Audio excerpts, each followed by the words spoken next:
Saurabh Joshi success story in Hindi. हम बात कर रहे हैं सौरभ जोशी के बारे में। इनका जन्म 8 सितंबर 1999 को कौसानी के एक छोटे से गांव में हुआ जो डिस्ट्रिक्ट बागेश्वर उत्तराखंड में स्थित है।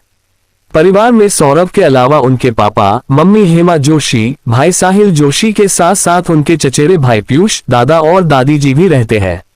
सन 1997 में उनके पापा काम की तलाश में दिल्ली आ गए थे। क्योंकि परिवार की स्थिति उतनी अच्छी नहीं थी, इसलिए उनके फादर दिन रात मजदूरी करके घर का खर्चा चलाया करते थे। दिल्ली में कुछ साल बिताने के बाद उनके फादर हरियाणा डिस्ट्रिक्ट में स्थित हांसी शहर में चले आए, जहां वह घरों में पीओपी का काम किया करते थे। परिवार का खर्चा चलाने के लिए उनके फादर ने दिन रात काम किया, लेकिन अपने बच्चों के लिए उन्होंने कोई कमी नहीं की।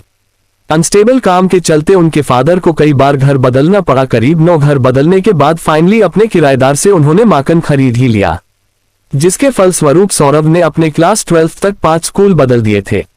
वो पढ़ने में एक एवरेज स्टूडेंट थे, इसीलिए इंटरमीडिएट में मार्क्स उतने अच्छे नहीं आए, तो अब उन्हें अपने फ्यूचर की टेंशन सताने लगी। वो परेशान थे कि अब आगे क्या किया जाए। दोस्तों और रिश्तेदारों के सलाह के बाद उन्होंने आर्किटेक्चर करने की सोची, इसलिए वो इसकी तैयारी करने के लिए दिल्ली चले गए। 1 साल के इस कोचिंग के दौरान उन्होंने काफी कुछ सीखा, जैसे विजुअल रिप्रेजेंटेशन, पर्सपेक्टिव ड्राइंग और बहुत कुछ। उन्हें अब ड्राइंग में काफी इंटरेस्ट आने लगा, पर दिल्ली में रहे हुए 1 साल की कोचिंग से कड़ी मेहनत के बाद भी आर्किटेक्चर में उनका सिलेक्शन नहीं हो पाया और वो वापस अपने घर आ गए और वह काफी परेशान थे। उन्हें लगा कि वो अब फ्यूचर में कुछ ज्यादा नहीं कर पाएंगे। यहाँ तक कि वो इतने हताश थे कि अब वह अपने फादर के साथ साइट पर जाकर पॉप का काम तक करने लगे। लेकिन ड्राइंग के प्रति उनकी दीवानगी काफी हद तक बढ़ चुकी थी, इसलिए वह खाली समय में ड्राइंग किया करते थे। YouTube journey. कहते हैं वक्त सबका बदलता है। बात है 2017 की, जब उनके एक भाई शुभम जोशी ने सौरभ की स्केच और ड्राइंग देखने के बाद सौरभ को सलाह दी कि भाई तुम काफी अच्छी ड्राइंग बनाते हो, तुम्हें इसे दुनिया को दिखाना चाहिए, इसलिए तुम यूट्यूब पर एक आर्ट चैनल बना लो। अपनी उस भाई की बात मानकर उन्होंने अपना पहला आर्ट से रिलेटेड चैनल क्रिएट किया, जहां 24 जुलाई 2017 को उन्होंने अपनी पहली वीडियो अपलोड की, जिसका टाइटल था कि drawing 2000 note with colour pencil. अब वह धीरे धीरे करके एक से बढ़कर एक अपनी ड्राइंग की वीडियो अपलोड करने लगे और कई बार चैनल का नाम चेंज करने के बाद आखिरकार उन्होंने अपने चैनल का नाम सौरभ जोशी आर्ट्स रख लिया। समय के साथ साथ उन्हें YouTube पर अपना कंटेंट क्रिएट करते हुए काफी मजा आने लगा। वैसे वह YouTube पर आने से पहले अपने फोन से रैंडम वीडियो अपनी फैमिली के साथ बनाया करते थे, ताकि वो उसे एक याद की तरह सहेज कर रख सके।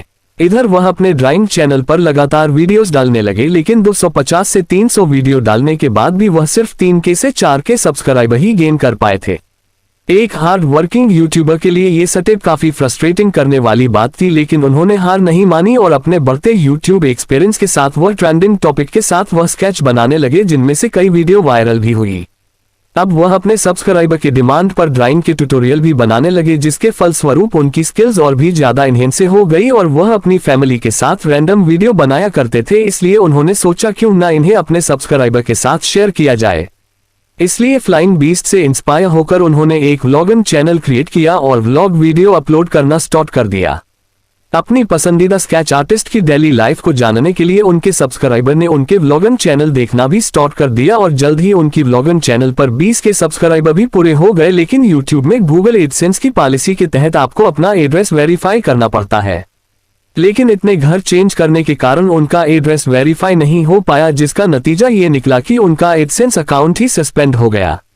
इसलिए उन्होंने फिर से अपना एक व्लॉग चैनल क्रिएट किया। यूट्यूब के मोनेटाइजेशन के सारे स्टेप्स को क्लियर करने के बाद भी उनका एड्रेस फिर से वेरीफाई नहीं हो पाया और ये चैनल भी डेमोनेटाइज हो गया। लेकिन कहते हैं ना हार मत मानो, लगातार प्रयास करते रहो।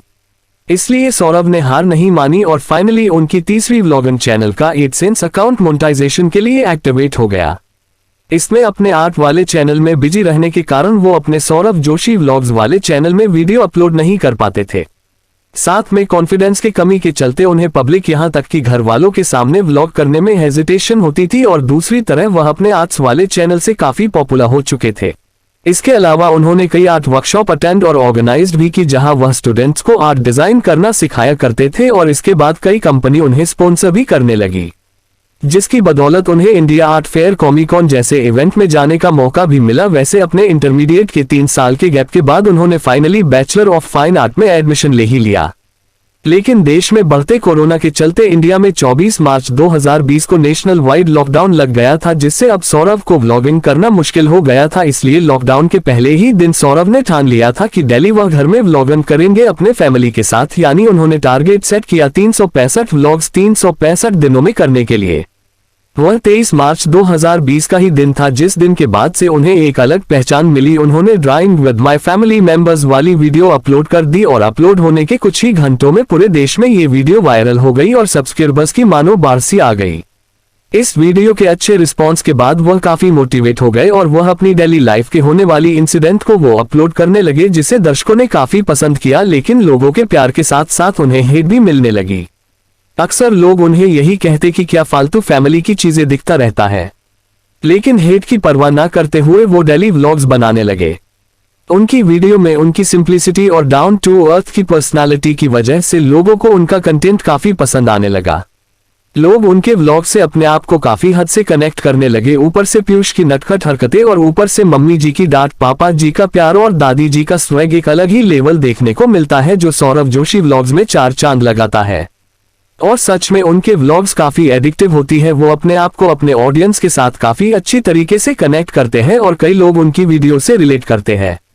इसके बाद इन्होंने यूट्यूब के काफी माइलस्टोन को कंप्लीट किया और फाइनली 26 जून 2021 को वो इंडिया के नंबर 1 व्लॉगर बने। और सौरभ जोशी पूरे देश में ही नहीं बल्कि पूरे वर्ल्ड और अपने राज्य और देश का नाम रोशन कर रहे। सौरभ जोशी के बारे में कुछ फैक्ट्स। 1. सौरभ जिस फेवरेट स्केच पेपर में अपना ड्राइंग किया करते थे, आज वही स्केच और ड्राइंग ब्रांड इन्हीं आल्टो इनके द्वारा बनाई गई अम्मा जी के ड्राइंग को कवर पेज यूज करता है। 2. टीन एज में सौरभ इमो बॉज फैशन से काफी इंस्पायर्ड थे। 3. सौरभ के चचेरे भाई पीयूष का भी बहुत बड़ा हाथ है उनके व्लॉगिंग की सक्सेस में। व्लॉग्स के बीच में नटखट शरारतें करना और कॉमेडी करना काफी हद तक उनकी पॉपुलैरिटी को बच्चों के बीच बनाता है और हर सुबह उनके वीडियो का इंतजार लाखों लोगों को रहता है। तो दोस्तों, सौरभ जोशी आज एक नाम ही नहीं बल्कि एक ब्रांड भी बन चुका है। अपने डेडिकेशन और हार्डवर्क कंसल्टेंसी की वजह से आज ये इंडिया के नंबर 1 व्लॉगर है।